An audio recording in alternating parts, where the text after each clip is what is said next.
Allô tout le monde, ici Peggy Gendron pour le projet Why Not. On est dans les étapes de la construction et on est dans la peinture jusqu'aux oreilles dans l'appartement du rez-de-chaussée. Donc, c'est ce que vous allez voir dans les prochaines images. Les travaux de construction, l'ajout d'étage comme tel a été fait par De Valère Construction.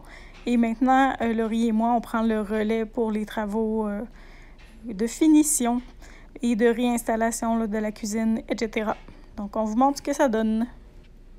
Avant de commencer, petit retour en arrière. Vendredi, on récupérait la maison, en fait le rez-de-chaussée, pour se réinstaller et y vivre en attendant que l'appartement de Laurie en haut soit terminé. Donc, on est rentré vendredi faire un méga ménage. On a poursuivi le travail samedi.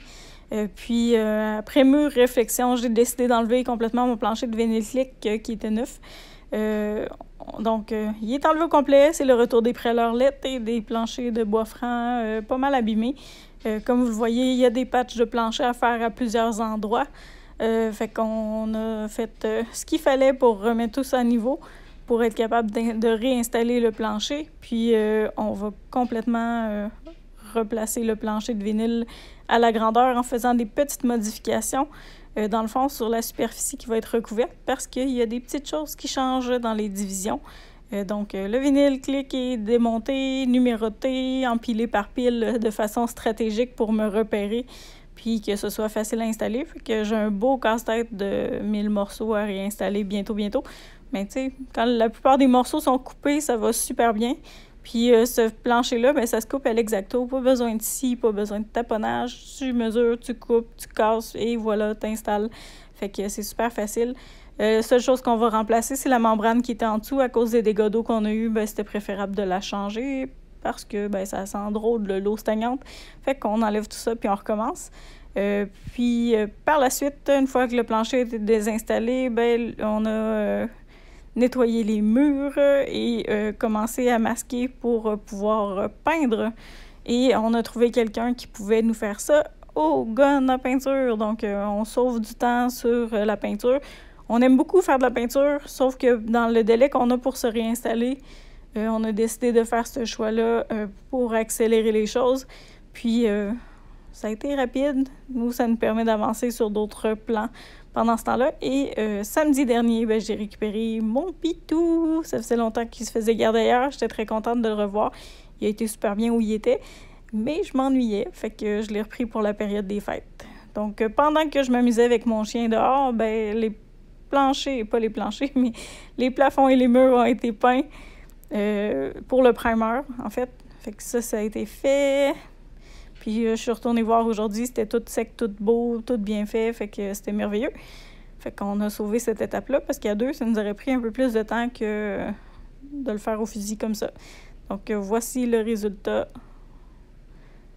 en vidéo, plutôt qu'en photo. Donc ça avance pas mal, ça avance vite, vraiment, ça donne le goût d'en faire. Peut-être qu'un jour, j'apprendrai comment manier le fusil à peinture. Fait que voilà, aujourd'hui, la salle de bain a été faite. Il restait la salle de bain et la chambre principale à faire, puis le plafond du bureau. Donc, tout ça a été fait. Moi, pendant ce temps-là, j'ai travaillé dehors. Fallait que je réinstalle la cour. Fait que j'ai réinstallé ma clôture pour les pitous. Puis, on s'est improvisé une clôture temporaire pour les garder dans la cour à l'arrière, là, sans devoir les attacher, parce que 2 chiens attachés avec des cordes, ça va pas bien. Et j'ai charrié, transporté toutes les feuilles de carton qui pesait une tonne avec la neige et l'eau. Fait que j'ai amené ça au conteneur. Puis j'ai aussi récupéré ma serrure à code qui était sur la porte dehors. Donc ça fait un méga ménage de la cour. Puis la cour est prête à accueillir les pitous quand on les aura, les deux. Demain, les étapes qui suivent, ben, c'est la couleur. Fait que le primer est mis, puis demain, on applique la couleur que j'ai choisie pour le rez-de-chaussée. J'ai choisi principalement une couleur parce que je voulais pas que ce soit long et laborieux à peinturer. On n'a pas le temps, fait que les accents de couleur, ça va être dans la déco. Et je vous montre quelques palettes de couleurs tendance 2020 pour Sico. Donc voilà. C'est pas mal coloré dans l'ensemble. Il y a un peu de couleur neutre, là, mais c'est assez punché pour la plupart, mais je vais rester dans les gris. Je vous dis pas lequel, mais je vais rester dans les gris. pour garder ça neutre. Puis mes couleurs d'accent vont venir ponctuer avec la déco là, pour le reste. Donc voilà, il n'y a pas de concours aujourd'hui, on vous l'avait annoncé la semaine passée. Pendant la période des fêtes, on donne un congé aux entrepreneurs qui ont été super gentils de nous supporter puis de vous gâter avec des prix, mais on donne congé pour la période des fêtes pour ne pas devoir solliciter ces gens-là qui ont travaillé super fort en 2020. Donc, petit répit de ce côté-là, mais on vous invite à participer sur notre page Facebook, à faire des choix déco avec nous. C'est que c'est le fun des fois d'avoir un deuxième œil, un deuxième avis. Donc, gênez-vous pas pour vous manifester dans les choix déco qu'on vous propose sur Facebook. Sur ce, je vous dis à bientôt!